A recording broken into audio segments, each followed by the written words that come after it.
નમસ્કાર મિત્રો, તમારું અમારી યુટ્યુબ ચેનલ ઓનલાઈન સેવામાં સ્વાગત છે. ગુજરાત ગૌણ સેવા પસંદગી મંડળ દ્વારા સેનેટરી ઇન્સ્પેક્ટર વર્ગ 3ની નવી ભરતીની સત્તાવાર જાહેરાત આવી ગઈ છે. આ વિડીયોમાં આપણે ફોર્મ ભરવાની તારીખો, વયમર્યાદા, પગાર ધોરણ, ફી અને જરૂરી ડોક્યુમેન્ટ વિશે સંપૂર્ણ માહિતી મેળવીશું, જેથી ફોર્મ ભરતી વખતે કોઈ ભૂલ ન થાય. તેથી વિડીયો અંત સુધી જોતા રહેજો. સૌપ્રથમ મહત્વની બાબતોની વાત કરીએ ત્યારે આ ભરતીમાં કુલ 22 જગ્યા બહાર પાડવામાં આવી છે અને જે ઉમેદવારોની પસંદગી થશે એમને 5 વર્ષ માટે ફિક્સ 26,000 પગાર મળવાપાત્ર રહેશે. અને ઉંમરની વાત કરીએ ત્યારે જે ઉમેદવારની ઉંમર 18 થી 33 વર્ષની વચ્ચે હોવી જોઈએ અને જ્યારે અનામત વર્ગના ઉમેદવારો એટલે કે SC, ST, OBC વર્ગના ઉમેદવારો માટે છૂટછાટ મળવાપાત્ર રહેશે. ઓનલાઈન અરજી કરવાની શરૂઆત 17 ઓગસ્ટ 2026 થઈ ચૂકી છે, જ્યારે ફોર્મ ભરવાની છેલ્લી તારીખ છે 31 ઓગસ્ટ 2026. ઓનલાઈન ફી ભરવાની છેલ્લી તારીખ છે 3 સપ્ટેમ્બર 2026 સુધી ભરી શકાશે.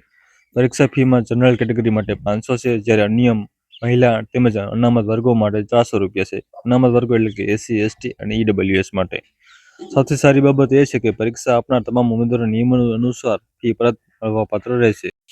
હવે ફોર્મ ભરવા માટે જરૂરી ડોક્યુમેન્ટ ખાસ નોંધી લેજો. પાસપોર્ટ સાઇઝનો ફોટો અને સહી. પાસપોર્ટ સાઇઝનો ફોટો વ્હાઇટ બેકગ્રાઉન્ડ અને ફોટા પડાવવાની તારીખ સાથે ન હોવો જોઈએ, જે 1 વર્ષથી વધારે જૂનો ન હોવો જોઈએ. આધાર કાર્ડ, શૈક્ષણિક લાયકાત અને સેનેટરી ઇન્સ્પેક્ટર કોર્સની માર્કશીટ.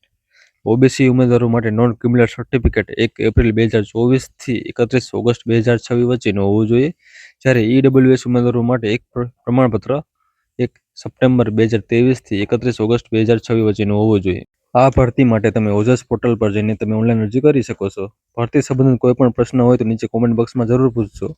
વિડીયો ઉપયોગી લાગ્યો હોય તો લાઈક કરો, તમારા મિત્રો સાથે શેર કરો અને નવી ભરતીઓની માહિતી માટે ચેનલને હમણાં જ સબસ્ક્રાઇબ કરો. આભાર.